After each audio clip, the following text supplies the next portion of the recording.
अस्सलाम वालेकुम, आदाब, सुबह बखैर, खुश आमदीद मेरी तमाम सहेलियों को, उनके घर वालों को, तमाम देखने वालों को एक दफ़ा फिर खुश आमदीद कहते हैं। और बहुत दिनों के बाद आज आपसे मुलाकात हुई,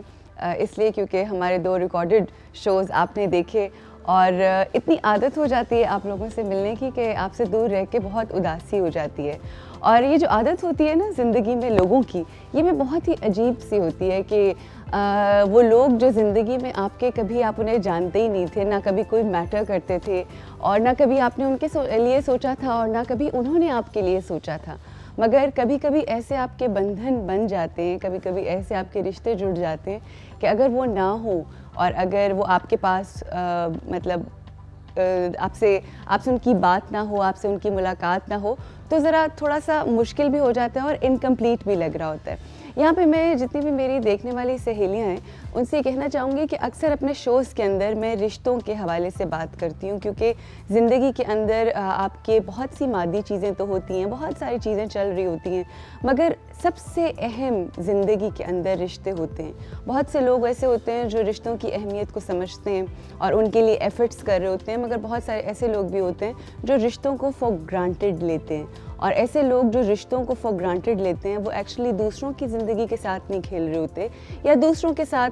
नाइंसाफ़ी नहीं कर रहे होते, बल्कि इन रियलिटी वो अपने साथ नाइंसाफ़ी कर रहे होते हैं। और at the end of the day ऐसे लोग ये भी सोच रहे होते हैं कि जैसे वो बिल्कुल परफेक्ट हैं और उनकी ज़िंदगी के अंदर जो कुछ हो रहा है वो बिल्कुल ठीक कर रहे हैं। अगर प्रॉब्लम है तो वो दूसरे लोगों की तरफ से ही है। यही रीज़न होता है कि जब हम अपनी ज़िंदगी के अंदर एक दूसरे के ऊपर ब्लेम्स करते रहते हैं, एक दूसरे के ऊपर डालते रहते हैं कि जी तुम्हारी वजह से ये हुआ, तुम्हारी वजह से ये हुआ। ज़िंदगी में हम रियलाइज़ नहीं करते कि वो ब्लेम्स तो चलते रहते हैं, मगर आपकी ज़िंदगी जो है वो नामुकम्मल सी हो जाती है, इनकम्प्लीट सी हो जाती है और साथ ही साथ उसके अंदर जो वो खूबसूरत रंग होते हैं वो इधर उधर कहीं बिखर जाते हैं। अब आप ये सोच रहे होंगे कि इतने दिनों के बाद उरूज आज आई है और इस हवाले से बड़ी उदासी वाली बातें कर रही है। उदासी वाली बात नहीं है, कुछ ऐसी रियलिटीज़ होती हैं। मैं ये बातें इसलिए कर रही हूँ क्योंकि मुझे इत्तेफाक हुआ, बुशरा रहमान साहिबा ने मुझे एक नावल दिया, बहुत ही खूबसूरत, उसका एक अफसाना पढ़ने का इत्तेफाक हुआ। और उसमें ज़ाहिरी बात है जब बुशरा रहमान साहिबा लिखती हैं तो ज़्यादा फोकस उनका रिश्तों के ऊपर होता है। तो उसमें एक कहानी है मियाँ बीवी की, और उसमें कुछ इस तरह से सिलसिला है कि एक लड़का होता है जो बहुत अपनी मन पसंद से शादी करता है और शादी से पहले वो बहुत पागल होता है एक लड़की के पीछे। वो रेडियो के ऊपर काम करती है, उसकी आवाज़ से बहुत मुतासिर होता है एंड एवरीथिंग। जिस वक्त उसकी शादी हो जाती है तकरीबन 6-7 महीने तो बहुत अच्छे गुजरते हैं, मगर उसके बाद जो है वो बंदा जो है बहुत मुश्किलात क्रिएट करना शुरू कर देता है, अननेसेसरीली प्रॉब्लम्स क्रिएट करना शुरू कर देता है। और फिर उन दोनों मियाँ बीवी के दरमियान जो है इतनी सर्दी और गर्मी और इतनी कोल्ड वॉर रहना शुरू हो जाती है, जिसकी वजह से आपस में चुप क्रिएट हो जाती है। और उस जो नावल है उसका नाम भी चुप है और जो कहानी है उसका नाम भी चुप है। और वो शख्स इस कदर मुश्किल वक्त देता है उस औरत को, उस अपनी बीवी को, जिससे वो एक ज़माने में बेहद मोहब्बत करता था और ये प्रूव करने की कोशिश करता था कि दुनिया में इसके तुम्हारे अलावा और कुछ है ही नहीं। तो ये जो मैंने शुरू में बात की ना कि जो हम बहुत फॉर ग्रांटेड लेते हैं अपने रिश्तों में, अपने स्पाउसेस को, मियाँ बीवी को, एक दूसरे जो हैं वो फॉर ग्रांटेड ले रहे होते हैं, उसकी वजह से बहुत सारी तलखियाँ आ जाती हैं ज़िंदगी के अंदर। और ये बात आज शेयर करने का मकसद इसलिए था क्योंकि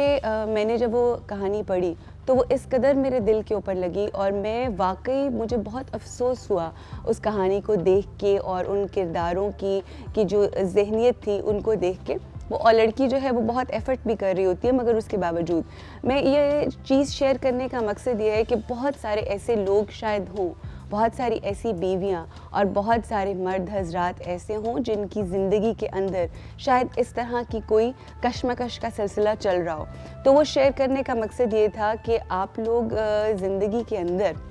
ख़ास तौर पे मर्द हजरात से मैं ये कहना चाहूँगी कि ज़िंदगी में ना सिर्फ आप अपनी ज़िंदगी को बहुत मुश्किल बना लेते हैं, बल्कि साथ ही साथ जो आपकी ज़िंदगी के साथ एक शख्स बंधा होता है जिसकी नज़रें सिर्फ आपके ऊपर होती हैं, जो शादी से पहले शायद आपके बारे में सोचता भी ना हो और ना आपके साथ ज़िंदगी के बारे में, ज़िंदगी शुरू करने के बारे में सोचा, मगर जब आपकी वजह से कोई ज़िंदगी स्टार्ट होती है और आपकी खुशी की वजह से, तो फिर आप इस कदर हार्ड टाइम देते हैं अगले बंदे को कि ज़िंदगी बहुत मुश्किल हो जाती है। और ये ज़िंदगी जो है ये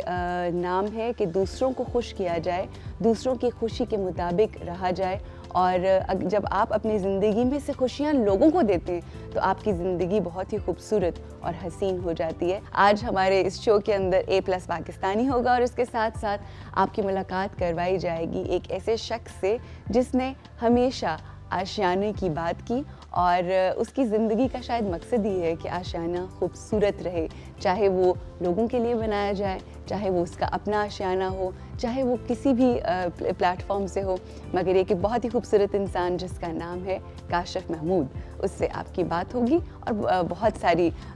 उनके दिल में जो बातें वो आपके साथ शेयर करेंगे। इस वक्त हम ब्रेक लेंगे और ब्रेक के बाद आपकी मुलाकात कराएंगे एक बहुत ही इंस्पिरेशनल स्टोरी से जिनको मैंने अपनी आंखों से काम करते हुए, मेहनत करते हुए देखा है। मुलाकात होती है इस ब्रेक के बाद।